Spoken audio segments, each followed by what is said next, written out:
Thank you, Dean Ranft. Welcome. We have Appreciate a it. lot of folks here who are really interested in your story since leaving NC State. And so tell us how you got here in the first place and then what you did after.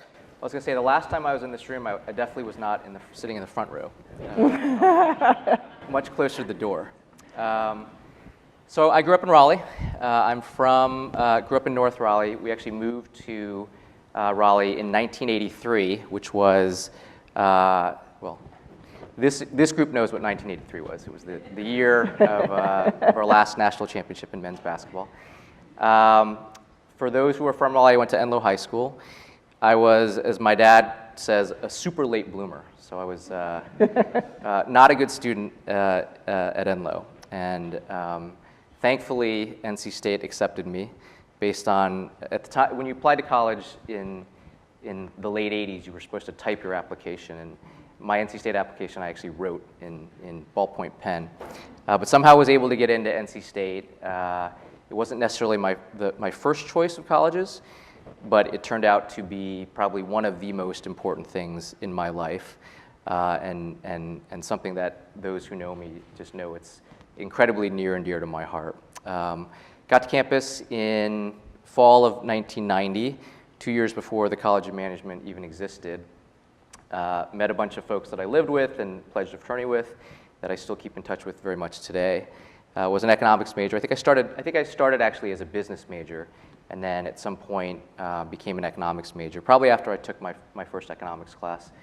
I really liked it. I really liked economics, and probably the way that economics teaches you to think, which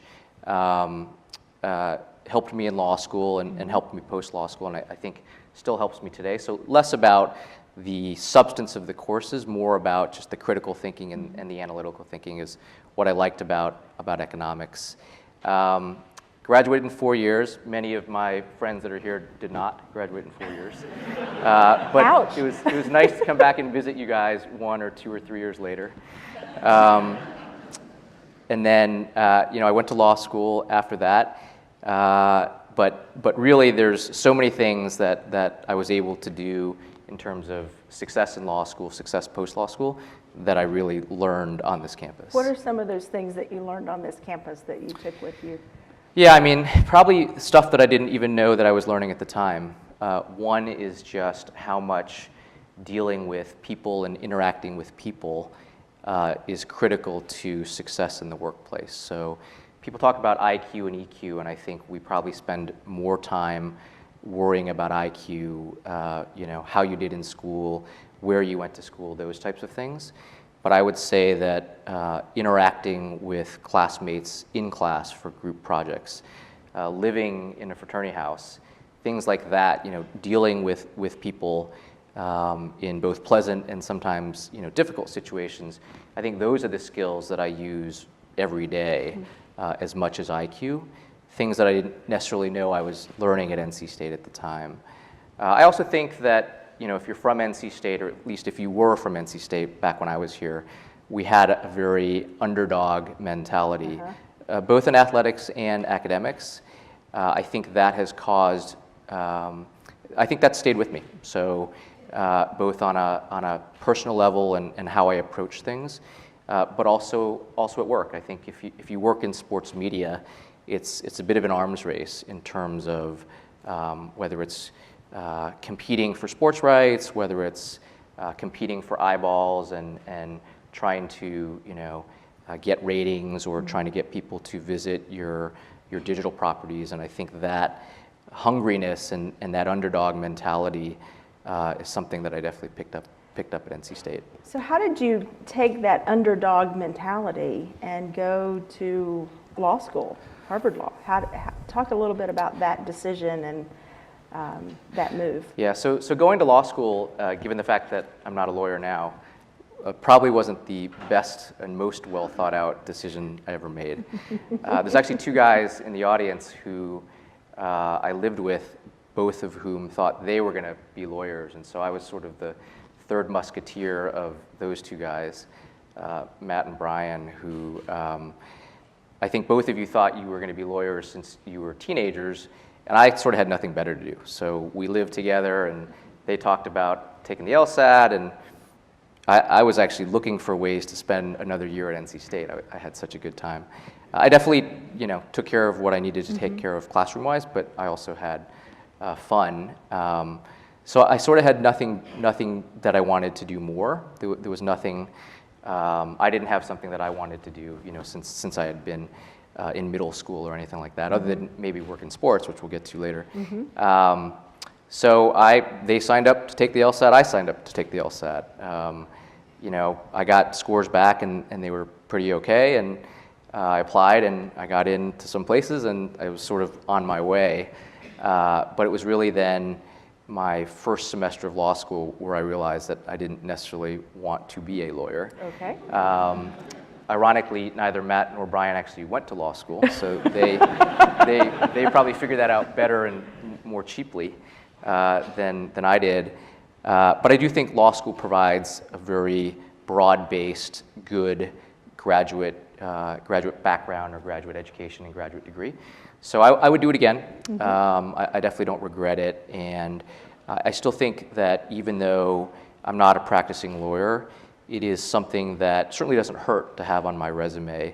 Sure. Sports are also very rights-based, so licensing of sports rights from the NBA or the MLB or the PGA, and so or for March Madness, and it doesn't hurt to have that somewhere in my background.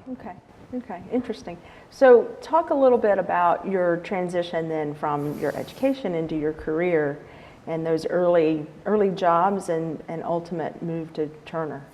Yeah, so the epiphany that I had in law school that I didn't want to be a lawyer for long, I still did work between my second and third summers of, the summer between my second and third years of law school. I worked at a law firm out in LA. So more than anything, I knew I didn't want to stay in the Northeast where it was cold. So I looked at moving to LA, and I worked at a law firm my second summer, and I really liked the culture of the law firm. So one of the things that I decided early on was as important as what I was working on and where I was working was the culture of the places that I was working. And so a law firm was just as good as the other thing I was looking at was joining a management consulting firm. And it was just as good as a management consulting firm in terms of working somewhere for a couple years and then using that as a springboard toward the next job. And I felt like this law firm, from a cultural perspective, just matched me. It was in LA. I did a lot of sports work, did a lot of entertainment work. It was a youngish firm, and it sort of valued teamwork and sort of the way people did things as importantly as what they did. So I joined that law firm, and less than 2 years in, more luck than anything. My plan was to go there for a couple years and then hopefully transition from law to business. A couple years in, more luck than anything, like a lot of the things that have happened for me. One of the partners at my law firm left to go join AOL, and it was part of AOL acquiring Netscape. So he asked me to go with him, and so that was really fortuitous, and it was my transition from law into business to a business strategy role. And then also into media, and so I've been in some form of media since then, which was 1999. Wow. Yeah. Wow. What were looking back, what would you say were some of your early successes, or maybe the fortuitous moments in your early career? I mean, for me, again, it wasn't necessarily the most thought out decision as to what type of company I was joining. I was lucky that AOL at the time was very cutting edge. It would, in today's terms, it would be maybe the Facebook of companies that existed back in the late 90s. So it just happened to be a very cutting edge company, but I was happy to just make that transition from law into a business job. And that really then served as a springboard. So I worked in business strategy and business development, where you essentially support a business in terms of things that that business should be doing strategically, and then work on business deals on behalf of that business. And it was sort of like going to law school. It was a great foundation for other types of business jobs. And I had a similar epiphany maybe 4 or 5 years into that I didn't necessarily want to be ancillary to a business. I wanted to own a business holistically. And so then that caused me to look at, in business terms, an operating role or a P&L type role where you're managing a business holistically as opposed to just a portion of the business or supporting a business. So it was similar to the epiphany that I had when I was in law school of maybe it was as much knowing what I didn't want to do or realizing what I didn't want to do long term as knowing what I wanted to do long term. But again, I would do that again because I think working in a business strategy role, working in a deal capacity just provides you with good oversight or at least a good look into all parts of the business that I think helped prepare me for when I took on an operating role or a P&L type role a few years later, also at AOL. So very experience-based. What were the challenges that you might have faced during that time? Yeah, I mean, for those of you who are maybe our age, and Ira Weiss and I were talking about this earlier today, AOL was a company that in the 90s and into the early 2000s had a rocket ship in terms of how it was growing. In fact, so much so that it acquired in early 2000 Time Warner, the company that Turner is part of today. But the rate of change for a company like AOL was equally fast, and so it went from being a company that was the darling of Wall Street to one that we didn't necessarily adapt or have an answer to the way in which the industry was changing. So evolving from a very successful dial-up internet. AOL, for those who are currently enrolled at NC State, was the way in which people got on the internet back in the 90s. And you literally dialed in via a phone connection and heard a horrible sound. That's right. And if somebody else in another room picked up the phone, then it kicked you off the internet. So that's what AOL was, and the business challenge that AOL wasn't necessarily able to address was the advent of broadband, of the high-speed internet. So it was a large business challenge, and it's not dissimilar to the challenge that the traditional media industry is going through today in terms of the way in which technology is allowing people to get our products differently, and sometimes in complementary ways and sometimes in competitive ways. And so if you look at a traditional TV company like Turner, traditionally people have gotten to TNT or TBS or CNN through a cable or satellite provider, DirecTV or Comcast or something like that. And then, as everyone in the room knows, there are lots of different ways to access content these days, whether it's direct-to-consumer via digital, services like a Netflix or a Hulu. And so that's not dissimilar to the challenge that we had at AOL, which was how do we evolve our business so that we're taking advantage of the change in technology and the change in consumer behavior versus sort of being stuck and not being able to adapt. Yeah, you're moving into all the questions here that I have, and one of them is how are you managing leading through that change? How do you approach your work leading in an industry that's so dynamic and changing so rapidly? Yeah, I mean, one of the interesting things for us at Turner, at least on the sports side, is that we never had the benefits of, say, what an ESPN has long benefited from, which is being a 24/7 sports network. So there's no Turner Sports channel that any of you will go home and turn on. For the longest time, our colleagues at ESPN benefited from that, such to the point where, again, if you're our age, ESPN is sports. It's like Google is search and ESPN is sports, and Kleenex is tissue, those types of examples. And when I first got to Turner 10 years ago, we spent a lot of time strategically looking at whether we should launch a 24/7 sports network like that. And we used to see it as a bit of a liability or a weakness in our business portfolio, not having that 24/7 sports network. And then maybe about 5 years ago, it became a push, meaning it was neither a liability or it was neither a weakness nor a strength to have that.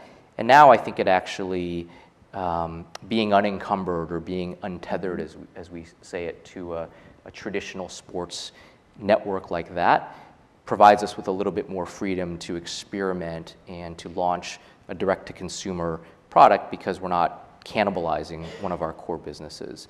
So it's a long way of answering your question and saying that we probably are lucky now that we don't have a traditional or a core business that like we did or I did at AOL that we were worried about cannibalizing, and a lot of times having a successful core legacy business encumbers you or prevents you from being able to move quickly and in the direction that you need to move. So something that we didn't necessarily anticipate being a strength or an advantage maybe 10 years ago is now something that I think inherently allows us to be a little bit more flexible and a little bit more nimble. Okay. But along with the nature of your business in terms of marketing events rather than products, in terms of media in general, there's got to be an incredible amount of risk. So how do you approach risk management? Yeah, it's funny. I mean, the one thing that you noted is the marketing of sporting events and the marketing of sporting products.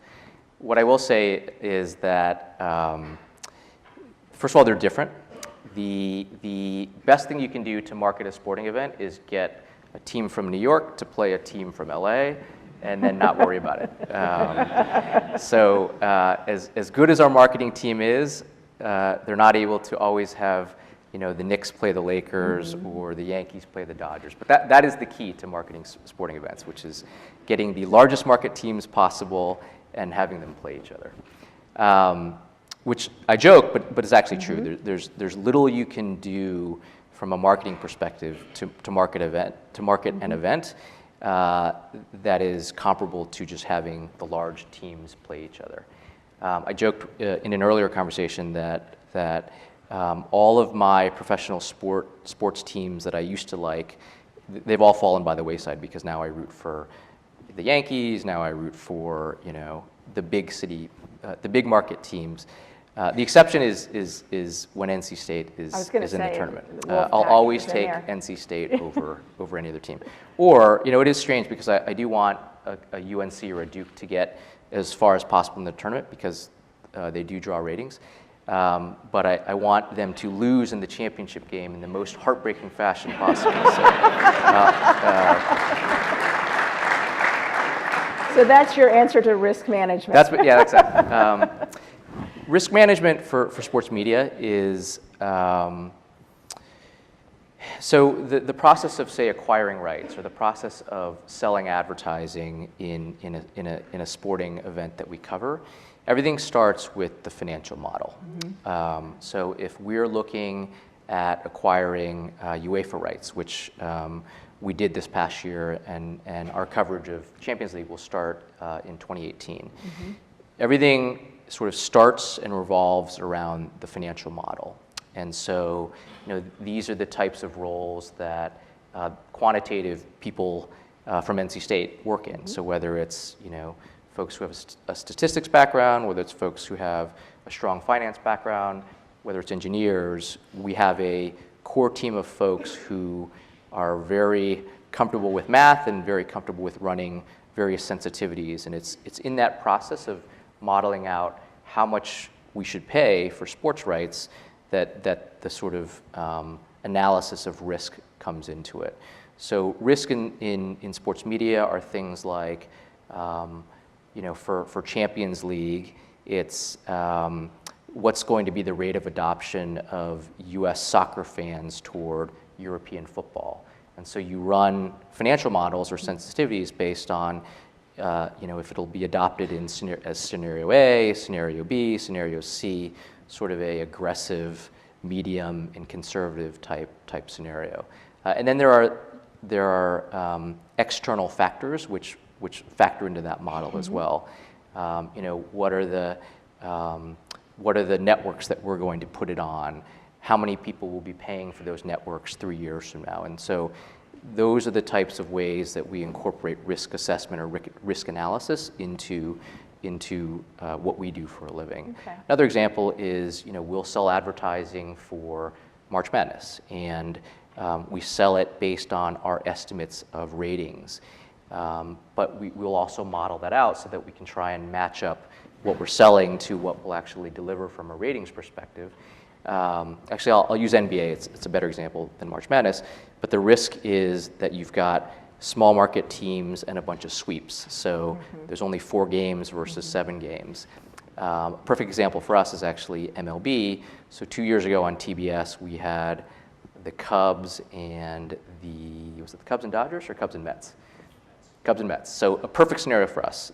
The Cubs, who hadn't won a World Series in so many years, and the Mets, a huge market team from New York, and we had long series. Yep. So that's the scenario where you model it, and you know, there's lots of inventory for the advertising that you've sold.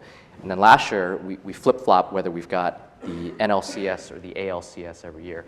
Last year, we had the ALCS, and we had the Indians, which is a small market team, versus the Blue Jays, which for US Nielsen is the way in which we measure TV ratings. It's as if there is no second team because Nielsen only measures and is based on the US. Uh-huh. So having a Canadian team and short series is not good from the way in which we sell advertising and match, you know, sponsors with viewers. So again, that all is done in the modeling, and we have these scenarios which incorporate what if we get the Yankees versus what if we get the Blue Jays. So a lot of quantitative analysis. It's super quantitative on the front end of these things. So that says a lot about how you're thinking about the organization as a whole, moving things forward, making strategic decisions. You probably also have quite a few people that report to you, and you're in the business of people management as well. How do you approach your role as a manager for the people that work with you and for you, and to maximize their success as well? So the former Turner CEO said it very well when I had lunch with him once, which is anyone who's in senior management has hundreds or thousands of people reporting to her or him.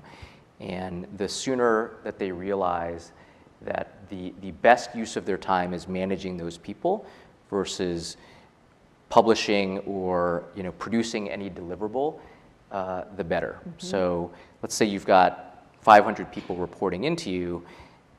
There's nothing that you can do. There's no email that you can write. There's no spreadsheet or PowerPoint that you can review that is as important as managing 500 other people and the work that they can produce. So it's just math. So what can you individually produce that's as important as providing direction to or managing 500 other people in their work? So I think that's a good way of sort of illustrating that anybody who is in management, that their first job is, and probably their most important job, is managing other people. Because if you provide them with appropriate strategic direction, if you help them in terms of removing boundaries or barriers, that team of whether it's 10 people or 500 people or 1,000 people is then able to go off and do their jobs, and that's just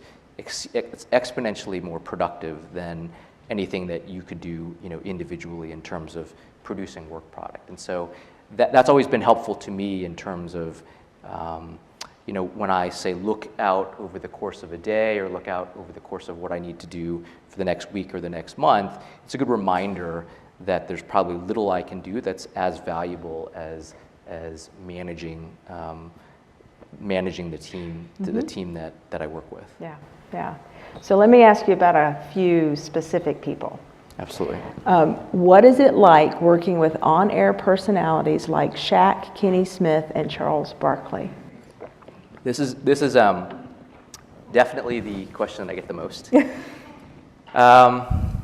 It's super pleasurable. One of the things that I brag on about Turner is it's a very, sort of like the law firm that I joined back in the late 90s, it's a very culture-oriented place.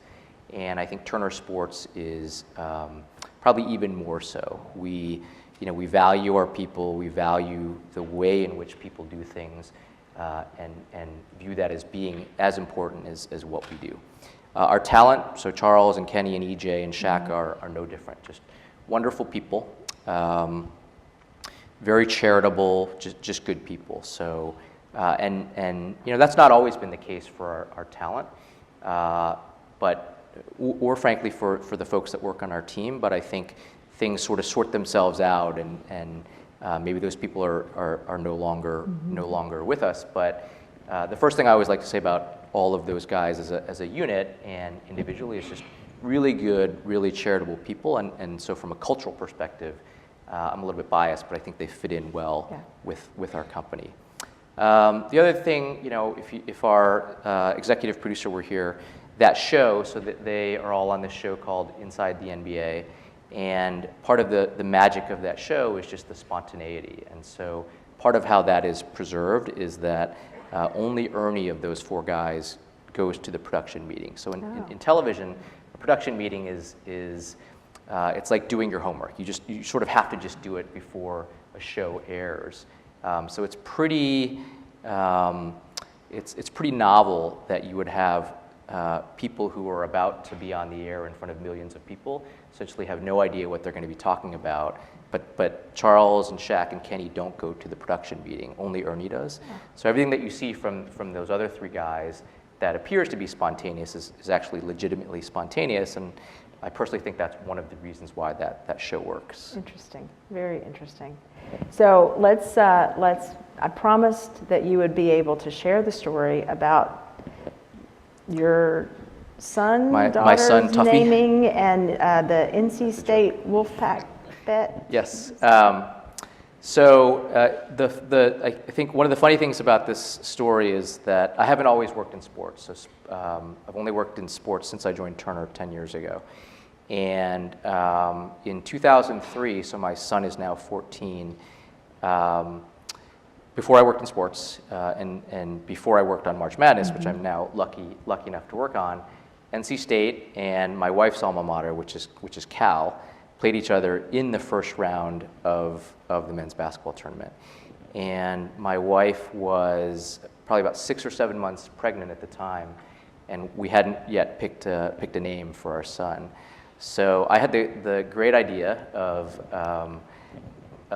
suggesting that if Cal won, that my wife could pick the name for our son, and if NC State won, then I could pick the name for our son. And we definitely had different opinions on what his name should be. And NC State was leading for much of the game, and then lost on a last second, just before the buzzer. I don't know if it was exactly at the buzzer, but on a last second three-pointer that the point guard for Cal hit. And so my wife got to name our son, our older child. And your son's name is? His full name is Landon Matthew Hong. She did well. And so, yeah. Very good, very good. I would have actually named him after my grandfather, but who had passed actually when I was at NC State. But even my grandmother suggested that was not a good idea. he had maybe a 20th century. His name was Stanley, so he had maybe a 20th century name. Okay, all right, great. Well, before we open it up for Q&A for the folks that are here, do you have any words of advice or last thoughts that you want to share before we open it up for Q&A? I really am just genuinely fond of the time that I had at NC State. It really defines today, a large part of who I am. So for those of you who are still here and who can't figure out a way to spend a 5th or a 6th year here, like some of my friends did, I just encourage you to just treasure the time. It's a great institution, and I think 20 years from now you'll realize how lucky that we all were to attend this place. Yeah, great.